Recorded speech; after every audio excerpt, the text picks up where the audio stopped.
Welcome everyone to our Packers News schedule release chat virtually alongside Pete Dougherty. I am Olivia Reiner. Today we're going to look game by game, quarter by quarter of the 2020 Packers NFL schedule. Should be a fun one. Should be exciting. We're looking forward to the football season. However, when the football season will start, if the football season will start on time, that remains to be seen. Before we get into that, I want to remind you that you can be a part of our conversation.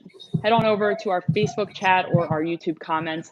Leave us a question, a thought you're having, and we will get to some of those toward the end of our show. Pete, let's dive into this really exciting, interesting schedule of ours that we've got here. And here it is. You can see it. Unfortunately, it's blocked by the Packers News logo, so let's get rid of that. There is the Packers glorious schedule, some big trends I want to hit on really quickly. The bye week right there, week 5, early bye week, much earlier than last season, which came toward the end of November. And then you're looking at the first 2 of the 4 games are on the road, the bye, and then you've got a big stretch of games in there. The only back-to-back road games there, Tampa Bay and Houston, the whole entire season. Only those 2 are back-to-back road games. However, they do have those 5 road trips right there, smack in the middle of the schedule between Tampa, Houston, San Francisco, and Indianapolis. Lots of really difficult games, lots of really exciting games on the slate. Pete, what are your first impressions when you see this slate of games? I guess the first thing, I was looking for was the first 4 games to see what that was saying about what the league thinks, are contingency plans for if they don't start on time or however all that stuff goes, and 2 division games. And from what I could tell, a lot of teams were playing division games, which, I'm just guessing here, but makes me think that the league thinks that if there's a good chance they can get all the games in, now it might be a late start and they might have to move 2 or 4 of those games to the end of the schedule. But it makes you think that they think those games are going to get played because you'd think they want schedule everything to be equal, so you play everybody in your division the same amount of times, where if those games are canceled and not replayed, then you've got problematic differences there. So that's my best guess is they're proceeding on a plan where they think there's a pretty decent chance they can get all 16 in. I'm not sure how justified that is, or maybe they just don't care that much about equity and it was too hard to, or maybe impossible to do a schedule where they didn't play any of the division games in the first 4 weeks for the entire league. It certainly seems that the NFL believes all of these games can be played. As you had alluded to yesterday, there was the report that came out that every team would be playing their out of conference division games the first 4 weeks of the season, meaning that the Packers would be playing AFC South teams. However, we know now that's not true. The Packers play 2 NFC North teams in the Vikings and the Lions right off the bat. What are some of the biggest questions besides the fact that we know exactly how the schedule is laid out the way that it is now, if they're going to play all those games? What are the biggest questions surrounding the contingency plan that we do not yet know about? I think the biggest questions are all just the unknowables and questions we might not even know to ask. They've got all these issues about, because different states might have different rules for whether teams can play or not. California might not allow it, but Wisconsin might. Who knows how all that stuff's going to go. So what are they going to do with those teams? Are they going to have them play games in other venues? Or does that mean the league as a whole can't play? And what do they do if players test positive? There's so much we don't know. I'm thinking they'll have a much better feel for this stuff. They'll know more in 2 or 3 months than they'll know now. I kind of thought maybe they would hold off, or might have the smart thing would have been to hold off doing the schedule until, late June, somewhere in there. But maybe they're confident they can get the whole thing in one way or another, because they can move the Super Bowl back up to like 3 weeks, I think it is. You get rid of the byes, you get the bye week, you get rid of the bye week before the Super Bowl. That's 2 more weeks to work in. It's interesting. The Packers bye is the 5th week. So if the first 4 games are canceled and they start the fifth week, how's that going to work? Packers, would they have a bye in the opener? Who knows? Yeah. Some good questions that will remain as the weeks and the months go by coming up. I'm sure we'll learn more. And as soon as we do learn more about whatever that contingency plan might be, we will keep you all informed. Let's bring up that schedule again and start going week by week. We'll actually go quarter by quarter as to make it a little bit more digestible and take somewhere between a big picture and a close-up view of what this schedule looks like. So I suppose that might be a medium-sized view, Pete. So we'll start week 1 at Minnesota Vikings. Week 2, the Packers are home to play the Lions. Week 3, back on the road in New Orleans. Week 4, back to Lambeau Field to play against the Falcons. As I mentioned earlier, that's 2 NFC North games right off the bat and 2 really challenging road games in those first 4 weeks at New Orleans and at Minnesota. Drew Brees versus Aaron Rodgers is sure to be a good game. Last time the Packers were in New Orleans, Pete, was in 2014. It was a loss. The last time the Packers won in New Orleans, can you guess exactly what year that was? Oh, I remember them getting just crushed like 51 to something, not that long ago. I don't mean to put you on the spot. I don't know if they've won down there since I've been covering, and in the 90s they won there. I think I remember going down there in the night. Don't tell me it was the Super Bowl was the last time they won on that field. It was 1995 is the last time they won against New Orleans. Yeah, that was a Saturday. I remember that. That was a Saturday game. Late in the year, like in early December. I do remember that. That is a really hard place to play, extremely loud and an explosive offense. And when they get it going, it's a lot like it was playing St. Louis, when the Rams were going great in St. Louis. Once they get things going and put a couple of touchdowns on the board and make some big plays, it is just so loud and wild in those places. It's really hard to think, let alone, I'm sure, function at the line of scrimmage. It's a loud environment. I've never been, only heard very loud things about the way that environment can get. However, there might not be fans. Who knows exactly how these games are going to be played this season? Yeah, no kidding. With fans, without fans, it could be a quiet game, or it could have a lot of faux crowd noise being pumped in through the speakers. I wonder if they'll allow that. We'll see. It's a question. There's another question surrounding the contingency plan that. Yeah, and what decibel, too. That'll be interesting. These are all the good. This is why we pay you the big bucks, Pete. This is why. Okay. Yeah. So anyway, with the first 4 games of the season, I mentioned the 2 road games. What other challenges will those first 4 games bring for the Packers? It's 3 pretty good teams. Assuming Atlanta is more the team that it was at the end of last season than the one that lost so many games early in the year. What did they start, 1-7 or whatever? It was bad. So it's the quality of opponents is fairly high for those first 3 games. Not sure how the Vikings will be. They lost a lot, but they had by far the most draft capital, a lot of picks, a lot of early picks. So we'll see how much they improve too.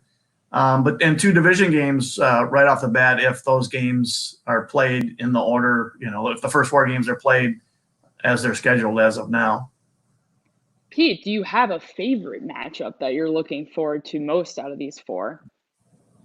Yeah, I think New Orleans is probably as good a pick as anybody to go to the Super Bowl from the NFC this year. They've been playing for the here and now and building their team for the here and now for 3 or 4 years now, because Breeze is at the end of the line and they keep going for it and they haven't gotten there yet. So they're a talented team. So I think that's probably the most interesting one. The toughest matchup, and like we were talking about before, just a really tough place to play.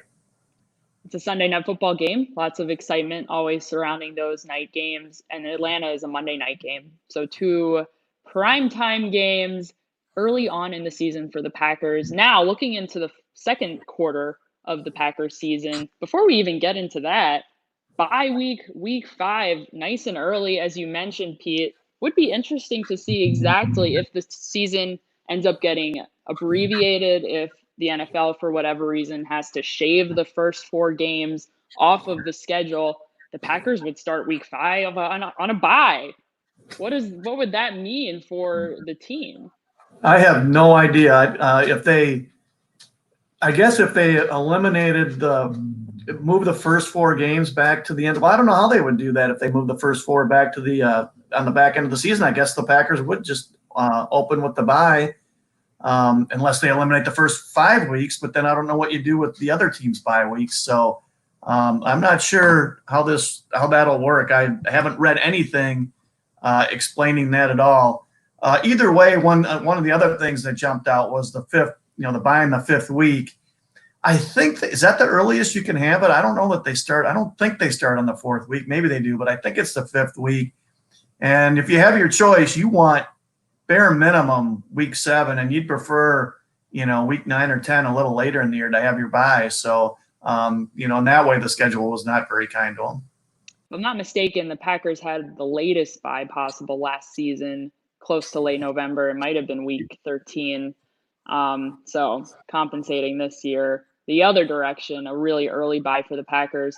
So let's take a look at that second quarter there. 2 back-to-back road games right there to coming off the bye, the only back-to-back road trips for the Packers this season.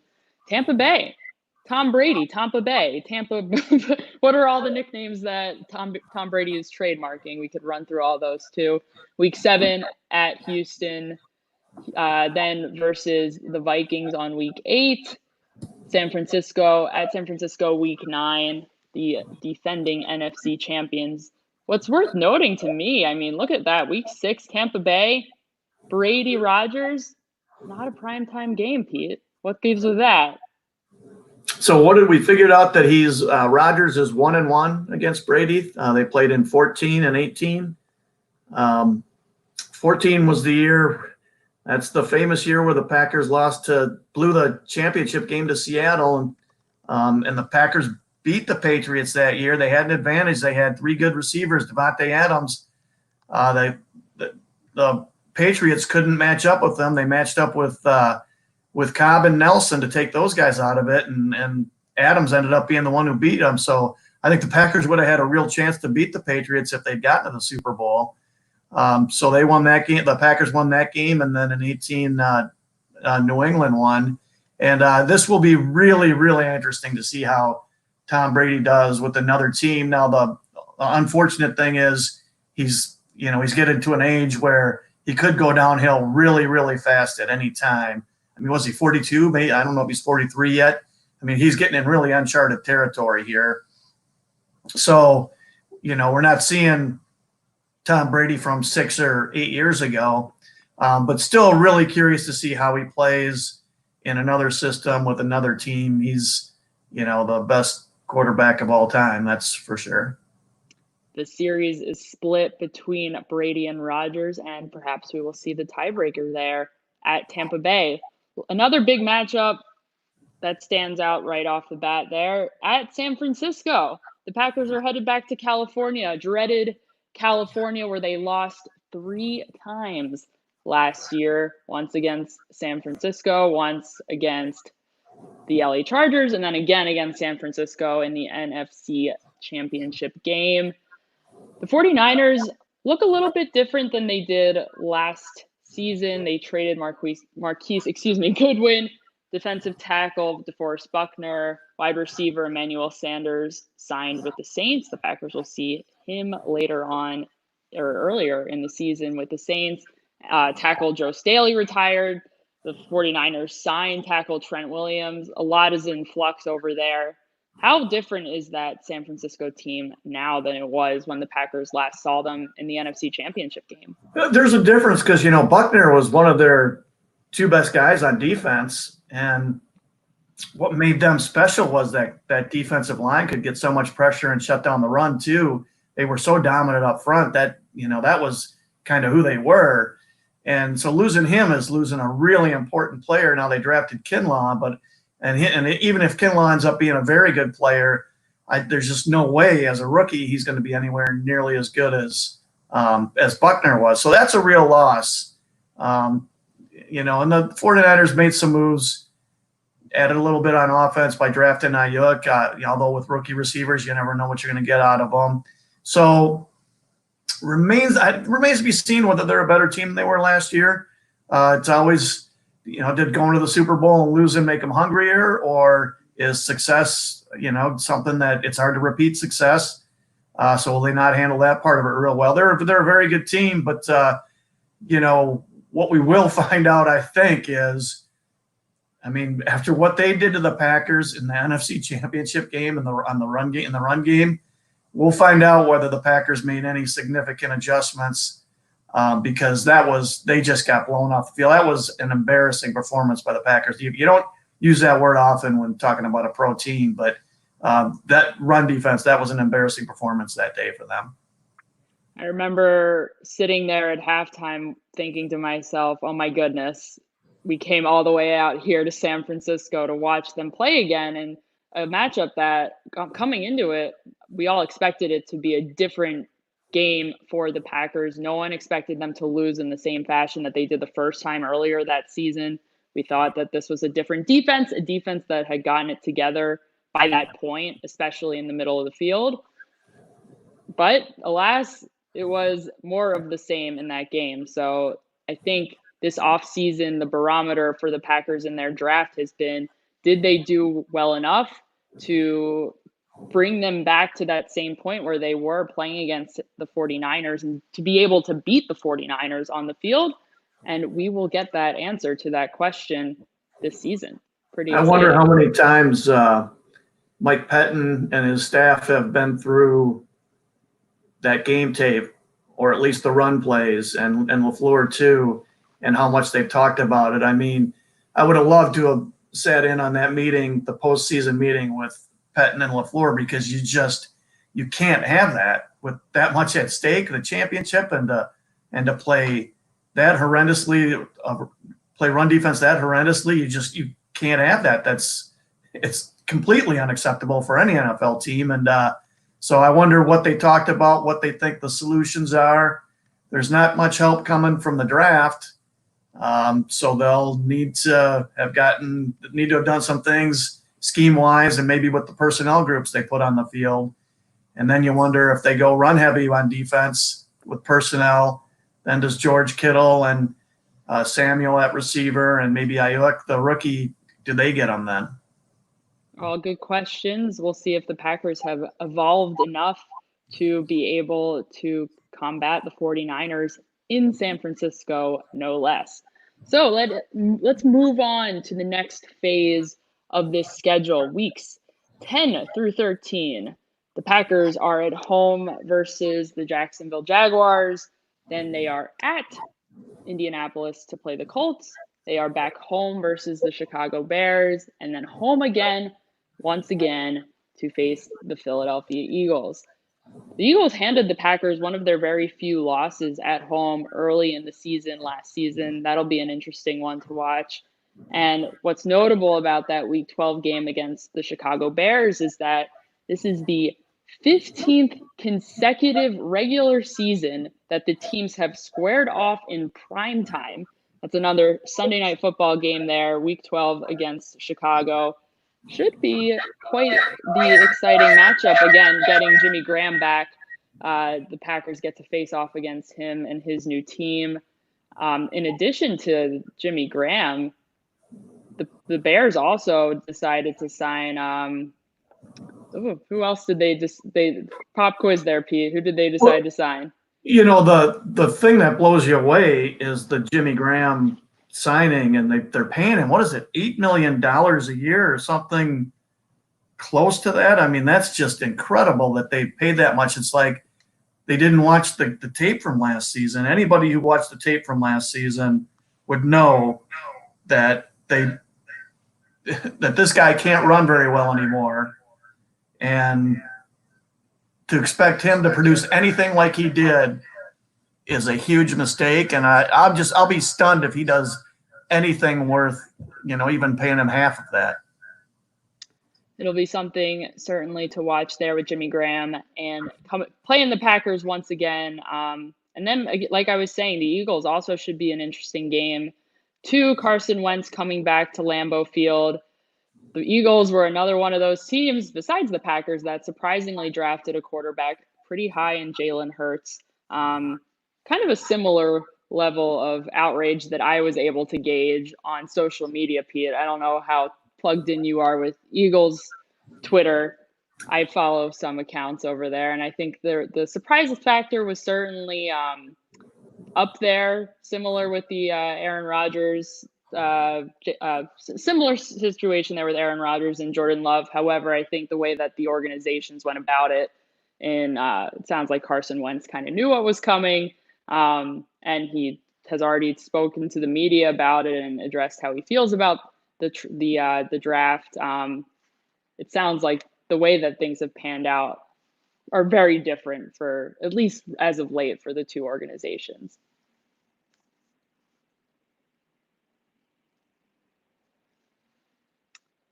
Let's see, are we losing? There he is. We had some technical issues. We're back though. Hi, Pete. You have muted yourself. And there we go. There he is. Hello. There we go. My apologies. How are you there, Pete? That's okay. Do I need? Sorry about the musical chairs, everyone. But Pete, we almost lost Pete there. He's back on his phone. So we had a similar issue with Ryan during the draft. His computer died while we were on air. So I am very much used to this at this point. This was it wants to install new software, and it's popped up twice today when I've been on the computer, and I just have to hit snooze and it goes away. And snooze wasn't working this time, I think, because the live stream was going. So I was a little panicked there for a minute. I thought, and it did shut down, but you got me set up on the phone, so I think we're okay now. Good, I'm glad. So I was just talking about the Eagles last season handed the Packers one of their 3 regular season losses, and I had been discussing a little bit about Carson Wentz and how the Eagles, much like the Packers, also drafted a quarterback high in the draft in Jalen Hurts. Very different sort of situations, some similarities, certainly some differences as well. Nonetheless, the Eagles are a very competitive team, and they don't come out to Lambeau Field very often, not to mention a later in the season game as well. Of these 4 games, again, Jacksonville, Indianapolis, the Bears, and the Eagles, with the Colts being the only one on the road, what stands out to you about this stretch of games toward the second half of the season? I'm interested to see the Eagles. They've been, they won the Super Bowl a couple of years ago, and they're still one of the more talented teams around. And so much depends on Carson Wentz's health. I mean, that's why I completely get why they drafted Hurts. Wentz has just been hurt so many times. They've got to have a good backup. But when Wentz is healthy and going good, he's an outstanding quarterback. And he played well when they beat the Packers last year, and the Eagles were a good-looking team. So I'm curious to see if they're back in the Super Bowl hunt this year. Their talent is still, amongst the best in the league. And is this still the second quarter for that? This is the third quarter of the schedule? This is the third quarter of the schedule. Yeah, the second quarter looks the toughest to me. But this is a stretch. I think it's 3 road games in 5 weeks, which is, it's not horrible, but it's the heaviest that they're gonna see all season. So that's a lot of road games. I guess more than anything, that's what jumps out is the middle portion of their schedule has more road trips. I'm guessing that's the way they'd want it, because it's always historically been a big advantage to when they're playing home games in December and January. Yes, and when we break it down by quarter, it's harder to see. I'll bring that graphic back up with the full schedule. Again, you can see at Tampa Bay, at Houston, at San Francisco, at Indianapolis in a relative, that's 5-week span right there, right in the middle of the season. Not going to be an easy one, that's for sure. However, as Pete says, you get to be at home a little bit more at Lambeau Field in the cold.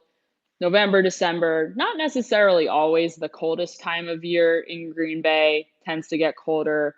January, February, March tends to get a bit colder. after the new year. However, I'm sure Matt LaFleur would tell you that he's happy that he gets to play at home a little bit more often toward the end of the season. So let's take a look at that last portion of the season. Week 14, the Packers are at Detroit to play the Lions. Week 15, they come back home to play the Carolina Panthers. They're home once again the week after to play Matt LaFleur's former team in the Tennessee Titans. And then they are back on the road to finish the season in Chicago. Good old Chicago, who they had just faced off at this point not too long ago, just a few weeks ago, go from playing the Bears week 12 to week 17. So pretty quick turnaround to play the Bears once again. Worth noting here, if you take a look there at that Panthers game week 15, that game's either on Saturday or Sunday. So both teams will be given 4 weeks notice before they are notified whether the teams will play Saturday or Sunday. So something to keep in mind. It's interesting. We're telling you all to keep these things in mind. Perhaps you're trying to come out for these games. However, there are obviously so many other things that you also have to keep in mind. Whether or not this schedule happens on time at all is worth questioning too. And then, man, look at that, Pete. Titans game, week 16 at home at Lambeau Field. That game is a 7:20 kickoff, a night game, late December 27th at Lambeau Field. Do you already have your mittens and hand warmers ready for that game, Pete? Yeah, I don't want to be doing our pregame show. You're going to make me go down onto Lambeau Field and do our pregame show, and we're going to freeze down there. Tennessee is a team built for cold weather. Actually, with as long as Derrick Henry's healthy, they're going to pound that guy. They play, and they basically run the Shanahan-LaFleur offense. So they could be that could be at least in conditions that their offense is built to play in. That last quarter of the season, though, is the weakest part of the Packers' schedule. So if they should be set up if they need to make a late season run, playoff run. The schedule sets up favorably as it looks now, with always the caveat from the Bud Grant saying, and I'm sure it goes back to well before him, it's not who you play, it's when you play them. And so it depends on who's hurt for you and who's hurt for them. And there's always a team or two on the schedule that ends up being quite a bit better than you thought going into the season that team would be. And there's usually a couple teams that end up not being as good as you would have expected based off of last year. So you don't know these things for sure, but as of right now, that looks like a favorable finish, unless the first quarter of the season ends up being the last quarter of the season. And they flip the whole schedule on its head and move everything back. It's certainly possible. Who knows? Who knows exactly, as we mentioned, as we've been mentioning throughout the show, we don't know what the contingency plan is if the NFL decides to delay the season at all, if they decide to shorten the season at all. These are all valid questions that we do not have any answers for just yet. However, maybe we have answers for your questions. We'll head over to Facebook right now and take some of those. Shout out to Nolan. When I had a little brain fart while Pete was I was monitoring Pete trying to frantically switch over to his iPhone. We were discussing what the Bears have done this offseason and who they've signed, former Packers that they've signed. Obviously, tight end Jimmy Graham stands out as being the biggest signing. However, they also signed wide receiver Trevor Davis and tackle Jason Spriggs. So very quickly becoming Green Bay South, kind of down there in Chicago, not too far away. Yeah, not sure if either of those two guys will even make the roster. I would say it's touch and go with both of them. I think they both did only 1-year deals, and they've both been cut. The Packers cut Spriggs and traded Davis, and Davis got cut by Oakland, or by the Raiders. So don't know if either one of those guys is even going to be on the field when these teams play. No longer the Oakland Raiders, the Las Vegas Raiders. How many times are we going to mess that up this season? Well, and maybe I can't next speak season. For you, but I'm sure I will numerous times. I'm sure I will too. Let's move over to our friend Craig here. He points out that the Packers game at Tampa is America's game of the week. I don't know what that means. As we mentioned earlier in the show, that the Packers are not playing the Buccaneers in prime time.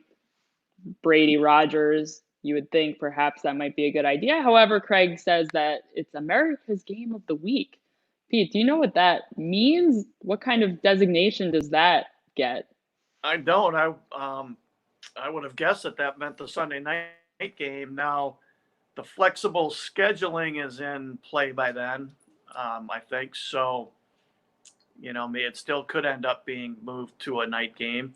The Packers have 5, I believe, and I think that's the max. And then you can add one more with the flex scheduling, if I remember right. So I would think if both teams are having a good year, that game would be really, really ripe to move to prime time unless Fox was able to block it. And in that case, I can't remember, is that a noon start? Because if it's not, it probably will be if it is, it probably will end up being the second game of the doubleheader, I would guess. I believe it is, and I think they would have to make a decision pretty quickly. I mean, that's your week 6 matchup there between those two teams. So we'll see exactly what they decide to do. Let's just not a thought that we have here is from Tara. Tara says this is an awesome schedule.